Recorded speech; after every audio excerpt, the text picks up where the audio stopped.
All right, folks, I got this show here. I've been sitting on it for 3 weeks trying to figure out how the best way to put it out. You know, gotta look at every show I put out. I like what's in it for y'all. What's in it for y'all? And this here's got something you definitely want to stay at the very end and see. I really encourage you to get out and step out of your comfort zone and do a lot of these hunts and stuff. But I never have showed a lot of the safety aspect of it, y'all. So let's get it started here. It's December the 15th, 2022. It'll be a day I'll never forget, y'all. The scout trip, the show I showed before, is a base of Mississippi public land, river bottom. I done a scouting trip on it 2 days before on the 13th. Had a major front coming in the 14th. I'm talking about it rain. We had about 3 inches of rain here, but down there they got like 5 inches of rain. When I went on the scouting trip, I went to my little Mokai. But I knew the water was going to be up, and I knew it had a lot of trash in the water. Little Mokai don't do very well with trash, leaves, and little sticks in it because it sucks like a jet ski. It just stops screen up on it. So I got my little boat here. Daniel been running it for the last couple of years. This old boat's just been a lucky old boat that we've hauled a lot of big bucks out with it. So I got it from him the day before, and got it all rigged up that night to get ready to go back down there hunting. Because like I said, I scouted on the 13th. I found a tree.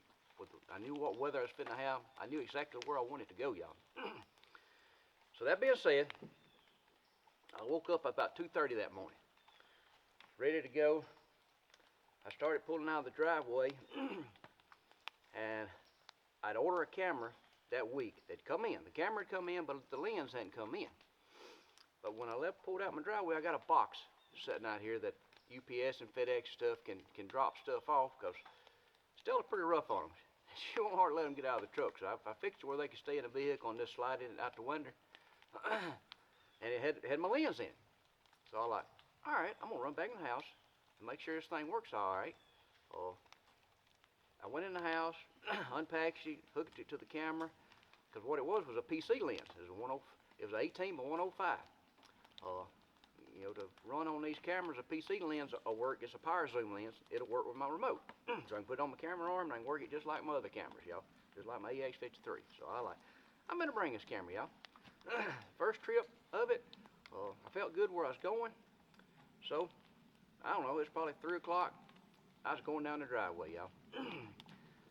I got going, got about an hour down the road, and I got thinking, dang, I bet Daniel didn't, this thing's got a box in it, always left life jacket in. But like I said, I hadn't run it in over a year because Daniel's had it. I pulled over and looked, see if there was a life jacket in the box, because I didn't bring one in the vehicle. No life jacket. I was like, dadgummit. I'm an hour from the house. It's going to take me 2 hours to run back to get it. So I was like, there's a Walmart right here pretty close, Super Center. So I pulled in the parking lot probably about 4:30. And I said, well, they owe me 5. Well, 5 o'clock they didn't open. Well, it's 6. They finally opened, y'all.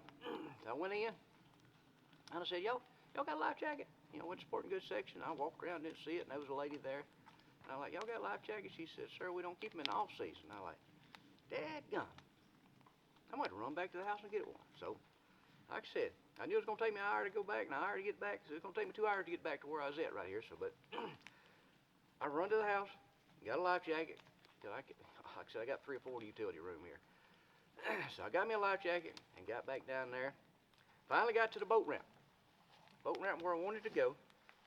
And the river was slap full. It was level with the banks. I'm like, that's all right. I've been in the rough water with this boat before. I've been in the Mississippi River several times when it's slap full. You just got to respect that water. So I got put in. I got going down the river to where I wanted to go because I had a waypoint. I knew exactly where I wanted to pull on the bank. I got pulled in there. I got thinking, dang, I bet them sloughs are going to be full of water now. The ditches I've been crossing. So I got walking out there, it's about a mile from the bank to where the tree I found. Well, I got going out there and I got to the first big ditch and there's no water in it. I'm like, okay, that's not going to be bad. So I crossed it, got going, got almost to the tree where I was at there, and I was expecting a west wind. But when I got there, I could feel it was out of the southwest. Because I had a thicket to my north here, and there was a thicket to the south, and they was just sort of crossing a little lane right here. So I got thinking, well, I better stay back just a little bit here, keep my wind from going in this thicket to the north. Cause I said, I feel like a mature buck, he liable to circle and catch that wind and walk it from north to south, with it being a southwest wind. So I climbed there. It was one of them perfect trees. It had a fork on both sides. I put my camera arm on the right one. I put my saddle. I was on the left side. I thought, well, I got a little old lane. I can see up through between them two thickets. It's still pretty good. I'd rather be here than bust him. So like I said, it was 10 o'clock. I left the house at 3, y'all. And at 10 o'clock, I finally made it to the tree to where I wanted to be at. I didn't quite go up to the tree I wanted to be because I thought the wind wasn't quite good enough to hunt it yet. So I was sitting there, I don't know, probably 2:30, close to 3 o'clock. I got looking up through there. That lane I could see up, I seen a deer right to the right of it. And I got looking at him through my scope, and he walked through a little old hole, and I'm like, man, that's a dadgum good deer. I knew I seen like 2 points. He didn't like he just had a typical rack like he just, but I remember there was 2 points just sticking straight up. And I thought, man, this deer got an odd rack. Then I seen him come through a hole, and he had a big old main beam on his right side. I didn't really notice his left side a whole lot. And I got my camera set because he was in a thicket. I got my camera pointed in that thicket right there. Like I said, this is my new camera. First time I ever carried it hunt. I had it set, and like I said, it was an A7 IV. So the screen's in the back. It was a little bigger screen, so I could really see better out of it than I could my EX53. When I got watching that deer, he kept sort of feeding to me, but he wouldn't ever cross that lane. He kept hanging to the right in that thicket on me. Well, all of a sudden, he just sort of kept coming up through there, and he got probably about 80 yards, and there was a hole about that big that I could see through a thicket right there, y'all. And I'm like, man, I think I can kill that deer. I think I got a clear shot I can hit that deer. So I sat there and got my camera all set and everything.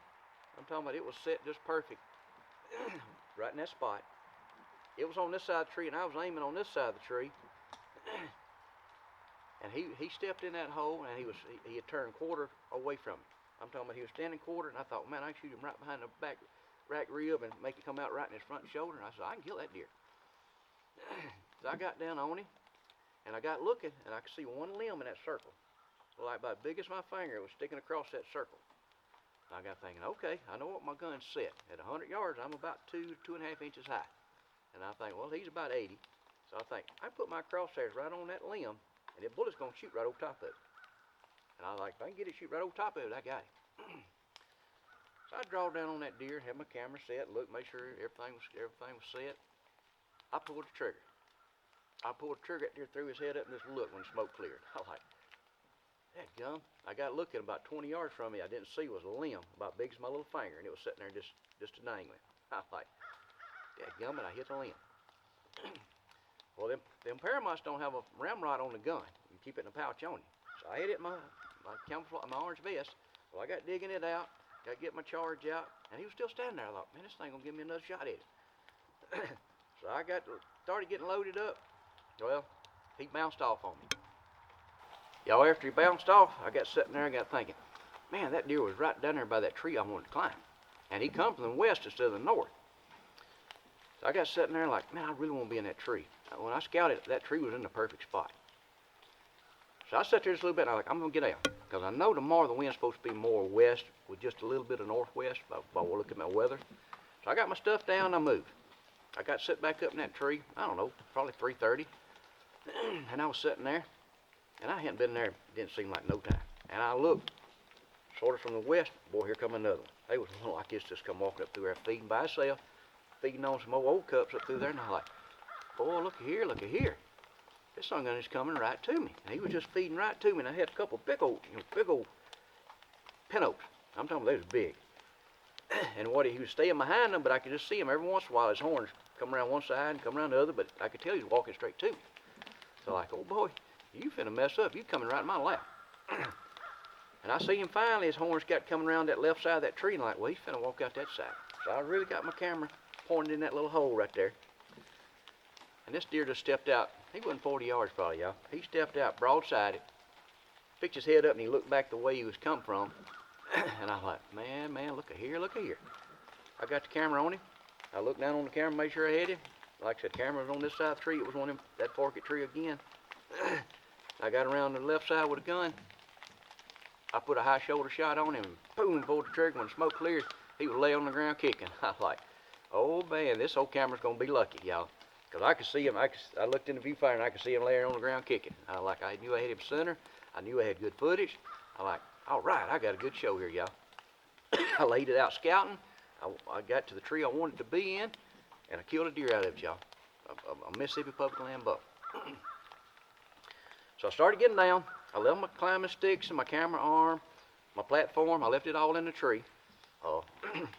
You know, I have left my gun in the tree before because I wanted to hunt it again the next day. So I got down. I done me a take, but I brought my gun with me and I got my camera out. I don't ever leave my camera overnight because I don't like it getting moisture on it. So I went down and done my take on the deer. You know, like I said, man, he was probably a 17-inch 9-point, just a pretty, probably 3.5-year-old deer. And I remember the day I scouted, I stopped by the headquarters and I asked him, I like, what's your deal on weights? I know you want them weighed. He said, yeah, we want them weighed. I'm like, okay, how about, I got a little digital scale. I think it's HME, probably weighs 2 pounds. I said, how about if I get a weight for you, can I bone him out? And he said, as long as you get me a weight and get the jawbone and get the horn measurements, that's fine. So, y'all, I remember walking in, there was a tree, one of them perfect trees that had come over and it had bent over. It was probably about 6 foot high, 5 foot high, but it's pretty big and it would be stout enough to hold a deer up. So after I done my take with the deer, I like, well, heck, I'm gonna gut this thing. I got to drag him about 100 yards to get him to that tree. So it was sort of a water hole there. So I gut him, threw the guts in the water hole, and I drug him to that tree. And I got my scales out, and I bought me a ratchet strap. It had about a 15-foot strap on it. But it was one of the little heavy-duty ones that had a pretty good handle on where I could crank and get some leverage. I threw it over that tree, and I tied his 4 legs together and picked him up that way where I wouldn't have to pick him up so high. And I got him up off the ground. He weighed 161 pounds with the guts out of him. So I was like, all right, that's probably a 3.5-year-old deer. I'm going to get him boned out now. So I keep a contractor bag in my pack. That's a heavy-duty garbage bag. Well, I got boning him out. I cut the hind quarter off and I hang it up in the tree here and I skin the quarter out and I bone it out and put it in the pack. I do the front shoulder, do the same way, and then I get the back strap on one side and do it, and then I do the other side. And then when I get all that, I get the inside loins and get him out. So I got him all boned out in the pack. Well, it was dark, y'all. Yeah, it was probably, I don't know what time it was. I didn't look at my watch, but I knew it was dark. And I knew my phone was down to about 10% battery life. Like I said, I brought a battery pack to charge my phone, but I didn't bring a cord to charge my phone. So I was thinking, dang, I'm a mile from the boat. I need to get back to the boat, y'all. So I started out, like I said, I knew I had to cross that one ditch, and then I had 2 sloughs I had to hit and go around them. I got getting to that first ditch, and I got to hear water running. I was like, uh-oh, that ain't good. That water wasn't running this morning. I walked up to that creek with my light on, and that thing was probably, it was full. It was probably 5 foot deep of water. And I was like, man, because it was backing up from the river. The river was full, and it was pushing it back in the woods. And I was like, man, I don't want to get my camera and my gun wet. I said, I don't mind falling in with this deer in the backpack. So I took my camera out of the bag, propped my gun up against a tree, left the camera there, and I walked this tree and got across it. And like I said, just about slipped, but I got across it. Well, I got to the other side, took my backpack out, but I walked back across the tree, and I got my camera and my gun, and I toted it back across and got across. So I'm like, okay. There's not any more big ditches. I just got to go around water now. So I started heading out, got my track on, make sure I was headed right, and I turned my phone off where I was saving power. I got walking up through there. I thought, well, I can navigate by the stars here. I'd get me a headache, and I'd see me a star right there, and I'd sort of walk to it. I turned my phone off, and I'd walk to that star. All of a sudden, I got up and walking. Man, I hit a real thick spot, just a briar thicket. And I was like, man, I usually don't hit that briar thicket. So I got my phone out and got looking at my track. And like I said, I had it zoomed up where I could really see my track. I couldn't see my waypoint where the boat was. I could just see my track. And I got off track. I done veered to the left a little bit. I needed to veer back to the right. So I kept my phone on until I got back to the track. And I started walking the track. And I turned my phone off. Like I said, I had it blowed up where I couldn't see my waypoint, which direction I was going. I could just see my track. So I could tell I got walking my track. I kept walking. And walking. And I got hearing water run again. I like, that sounds like that creek again. Well, I pulled my phone out, and I made it smaller where I could see my waypoint where I was going. I done turned around, I was walking my backtrack back. I just about got back to that ditch again. I'm like, dadgummit. By then my phone was done showing on the red line. It was getting below a power. And I was like, boy, I'm gonna be in a mess here. I don't hurry up and get out of here. Like I said, I done had that deer on my back. I done been up since 2:30 that morning. I done got tired. Y'all, rivers and big woods like that are totally different when it gets dark, y'all. There's no landmarks you can see. You can turn a light on, you see, and everything looks the same. I got a buddy that always says, they're a horse of a different color when it gets dark. And that is so true, y'all. So I got turned around on the right track. I kept my phone on till I knew when I was headed the right direction. And I finally turned it off, and I kept walking. And I finally got here in the river water, because it just had a different sound. Because it was still full. I got to the boat. I remember I got to the boat and I'm like, man, I got it made. This little old boat here, I remember it was pulled up to the bank this way, and I come walking in from that side. I threw the deer, because I had the deer's head strapped to the back of the backpack, and I had all the meat in the backpack. The camera bag, I had it out and went across the creek, so I never put it back in. I put it in the front of the boat. My gun case was right there. I remember sliding it in the gun case, but I didn't zip it up. And I remember I set it right there. Well, I got in the boat. And when I was at Walmart, I bought a light. You gotta have a light kit for the back, white light sticks up in the back, and a red and green, and it goes on the front. I bought it and bought a pack of batteries. So I remember sitting in the boat, hooking that white light up, putting the batteries in, turned it on. And man, it was bright, because everything was dark, and that light was just bright. It was sort of like it blinded you. You couldn't see out past it. I got the red and green out, unscrewed it, because they got a little canister in. You put 3 AAA batteries. Well, I unscrewed that thing. Canister was gone. I know the package had been open, but the canister was gone, so I couldn't put it on. So I thought, well, heck, I ain't worried about that. I had my back light on. I remember my life jacket was laying here in the boat. I remember putting it on, and I thought, because I done stripped down, took that deer out, I done got hot. I had this jacket and everything tied to it. I had a sweater and this tied to it, so I thought, man, it's gonna get cold going back up that river. So I remember putting this jacket back on, y'all. I put my life jacket on. I had that light on. I remember when I started to push off, there was a tree. I could see it sticking out downriver, just probably 30 yards, because you could hear water just rushing through it. It was holding up water. I was thinking, well, I get pushed off here, I get my boat cranked. Well, I flew around, pushed the boat off, and I pulled it one time. I choked it and I pulled it. Well, most time it fires right up first pull. Well, this time it didn't. And man, this boat got in the current. It got going down river. The nose was pointed up river, the back was pointed down river. And I got seeing that tree coming pretty fast. I'm like, dadgum, I better get ready. I'm finna hit this tree. I remember the motor hit that tree. It just boom. And I'm talking about that current was probably, I don't know, 4 or 5 knots. I don't know exactly how fast. It was going fast though. I remember when I hit that tree, that boat just started going with the current. It got turning perpendicular to the current. And it got hung up in that tree. It was a live tree. It didn't grew out of the bank and come down. It was underwater, and it was sticking out about the top of it was like level of the water. This down here where it was growing out was under the water. And them limbs on that tree, since it was growing out like that, they was growing straight up. They was growing straight to the sky. I don't know, when that boat hit it sideways, them limbs stuck in it somehow or another. Because I was sitting right here. I remember grabbing a limb and I was trying to push it out where I could get on out in the river away from it. I couldn't move it, so I got trying to push it back this way with that limb, and I couldn't move. And all of a sudden, y'all, I tilted just a little bit. My weight shifted that way because that water was right at it, because it was holding back water. That water was coming this way just to rush it. I remember I leaned just a little bit in that thing. I'm talking about it, probably a quarter filled up with water, just like in a split second. I got thinking, oh man, this ain't good. This ain't good at all. Y'all, I can remember this ain't good at all, and the first thought went through my mind was that brand new camera sitting in the very front of this boat. I remember I sat there just a split second, I think, I got to get that camera because this boat's finna go down. And all of a sudden, I don't know, I moved a little bit, and this thing just said, I was in the water just like that. I'm talking about it happened quick. And I remember the boat I come up, I don't remember the boat. I remember I hit that tree, and I grabbed hold of that tree, and I climbed up that tree.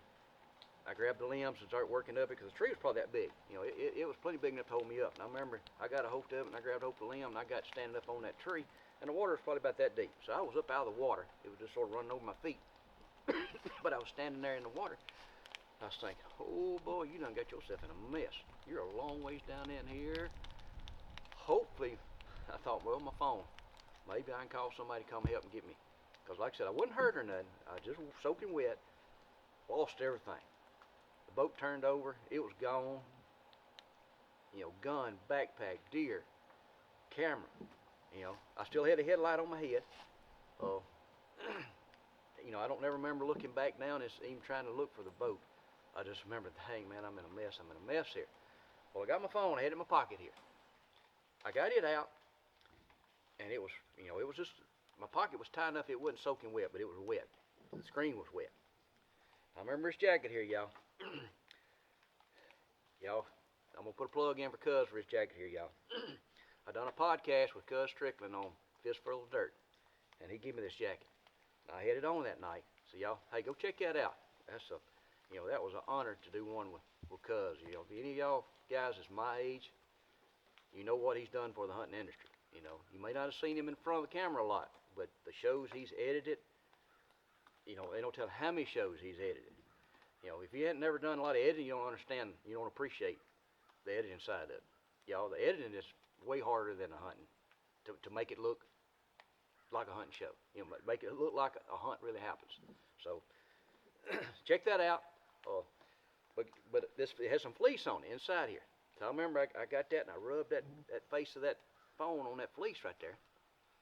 And I finally got it where it would go to contacts. And like I said, I had a game warden buddy that I talked to the day before. So I had his number right up there on top, the recent calls. So I called Ricky. I dialed Ricky's number. It rang. It rang. You know, it rang. He never did pick up. So I was like, dadgummit. So I got it back out and I got trying to get the numbers where I could dial 911.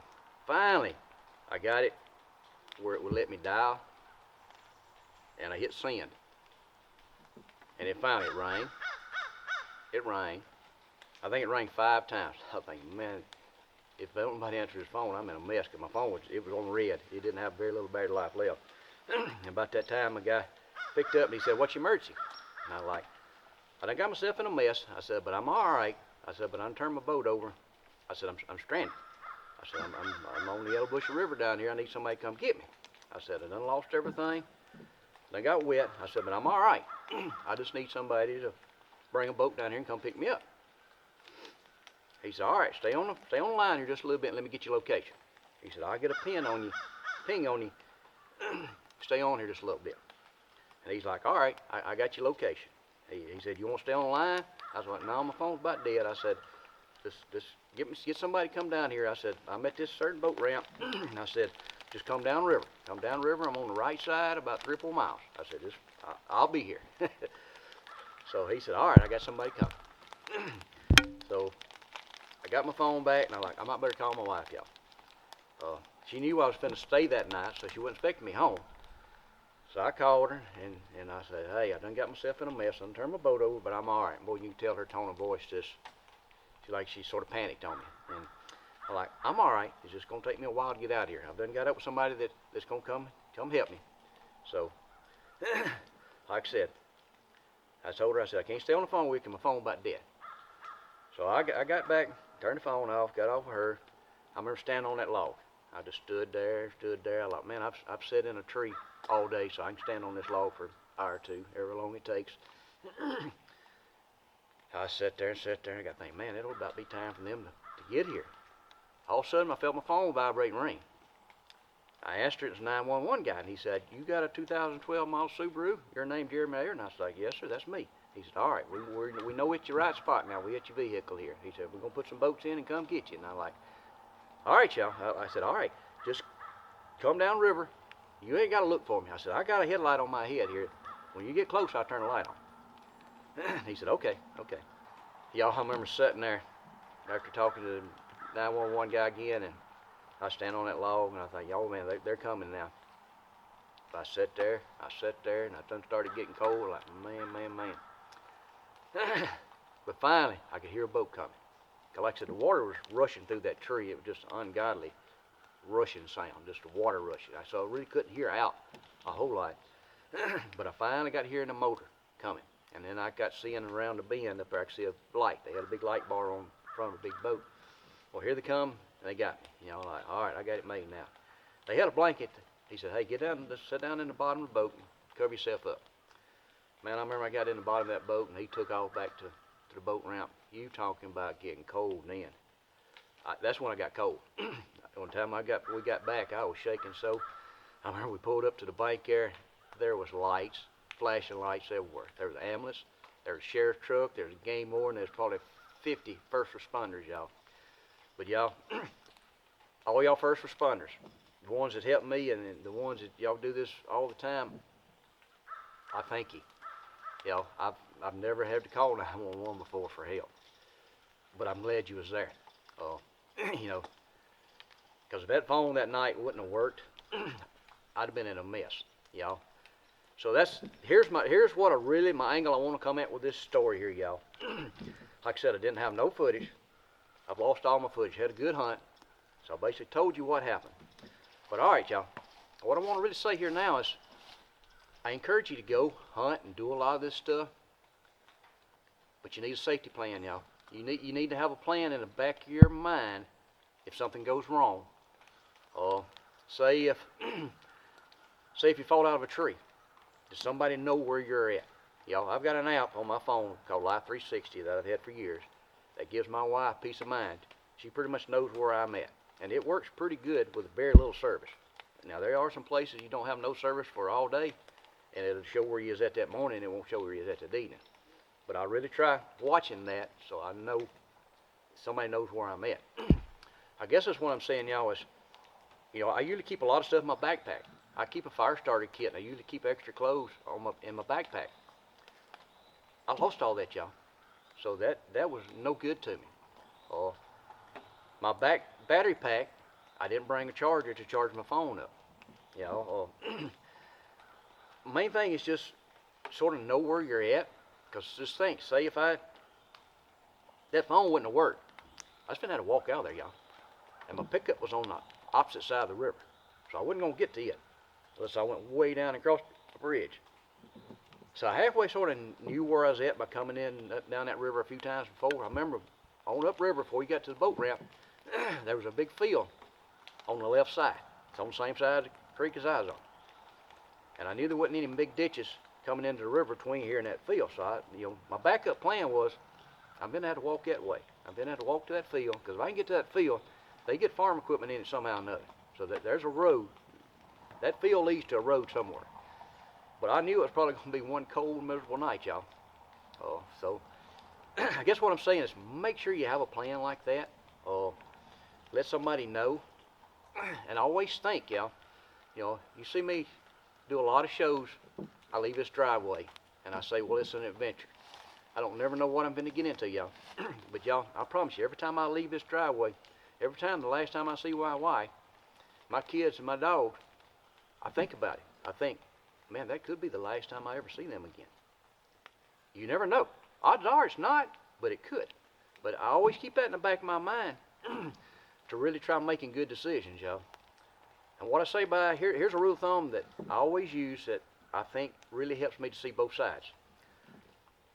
When I make a decision, I look at what's the rewards for making a decision, what's the consequences for making a decision.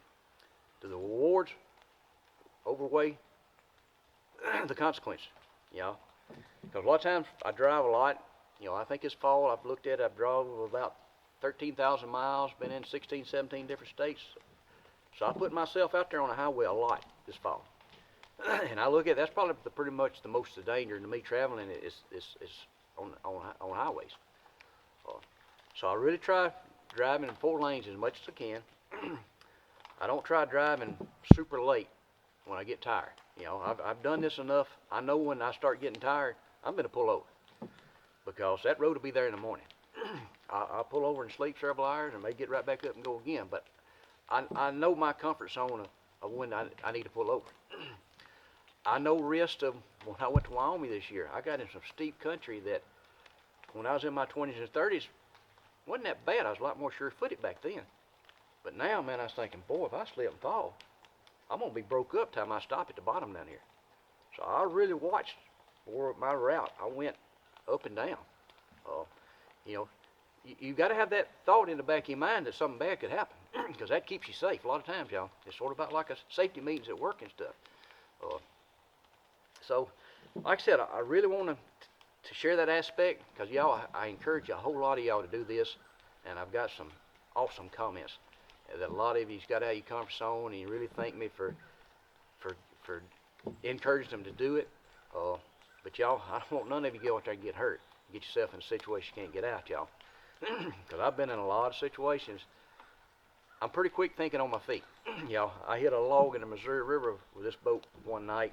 Because a lot of times at night I don't run any lights. I may have that white light on the back, because I can see the water better with the light off. You can see sticks and stuff. If there's any kind of starlight or moonlight, you can just see better dark. I was booking up through there wide open one night. I was going down the river, and man, I hit something. And the boat, this boat's got a good low center of gravity. You about can stay low, and it's not going to turn over. And I remember I just went down, and boom, it hit my motor. Motor, bam, bam, bam, bam, bam, bam, popped up in the back. And man, I was like, boy, that song just about turned me over. I guess it was a log in the river crossways, you know, or running, you know, running with me. And I hit it just right, but it broke a shank in my motor. It took me about 4 or 5 hours that night to get back. And luckily, my boat ramp was downriver, and I floated. You know, that's one thing I try doing a lot of times, is hunt upriver. So if your motor or something, you have trouble with your motor, you can float back down. You don't have them all the time, because this trip here, I was downriver. Y'all, like I said, I want to thank all the first responders out there, y'all. I want to show you just a little bit of footage of recovering the boat. You know, I went back 2 days later in this boat. Y'all, I had this boat right here. I just hadn't run it in a year. If I would have been in it, it's deep side enough, I don't think getting up against that tree would have hurt me. It was a 25 horsepower motor on it, but this was my little boat, y'all. If you've watched very many of my videos, you know this old boat gives some big bucks a boat ride, y'all. Daniel's done got the liking to it the last couple of years, and he's hauled a couple, showed up good ones out with it too. It's just a handy little boat. But one thing about a boat getting you in good places, it will get you in a mess sometimes, y'all. It will get you in a mess. So, but let me thank Jeremy and Jason and his boy Remy. They come down there a couple of days later and helped me get that boat out. Like I said, I got it out of the drift, and they come pulling up, met me down there, helped me get this boat up on the bank, because it was full of water and mud. And Jason, he had a little circular pump, a bridge pump. We sat over in it and pumped the water out. We got it to where we could turn the boat over and get most of the mud out of it, where I could tow it back in. You know, that's a different motor there. That's a 6-horse I got, but my 9.9, I basically got it back, and I pulled the plugs out of it and got all the water off the piston. And I tried cranking it the other day, trying to get it dry out good. I think I may have to change the coils or the computer box on it one, but I think that I can get it back fixed back. So, all right, y'all. There's one way I always look at a situation. I always try looking at the positive. Cause I look at it like, man, I lost my gun, I lost my camera, I lost the backpack, I lost the deer. It could have been worse, y'all. I could not be here right now. So I look at it as a learning, you know, it's a learning process of getting through life. So that's one way I get through a lot of situations. I just look at the positive side of it, because it could always be worse. You know, when it gets bad, most time it can always get a little worse. So, you know, main thing is stay safe. Really have a emergency plan, a A and a B, to get out of some of these tough situations. Because, you know, you may think it never happened to you. Y'all, I've been on a river many hours a night, and I've got myself in a mess very few times. It's very few times, but like this here, it happened so quick. It was just like that, and that boat's turned over on me. But I learned something. I would have had that motor cranked and sitting there purring, sitting there running in neutral before I pushed off next time. The motor had never given me any trouble. It's always cranked first, second pull, So I didn't really think that much about it, but it didn't that time. So, hope you enjoyed it. Hey, leave me a comment. Have any of y'all ever been in a predicament like I got into, or had something like that happen to you? I like to hear your story. Hey, I love you sharing y'all's comments. So I read them. I read every one of them, and I like replying to you. So I hate I didn't have the footage, but wasn't much I could do about it. Had a heck of a show. I thought it was a pretty good story, so I wanted to tell it. And I hope it makes some of y'all think to have a plan A and B of safety plans. So if you liked the video, give me a thumbs up. We'll see you next time, y'all.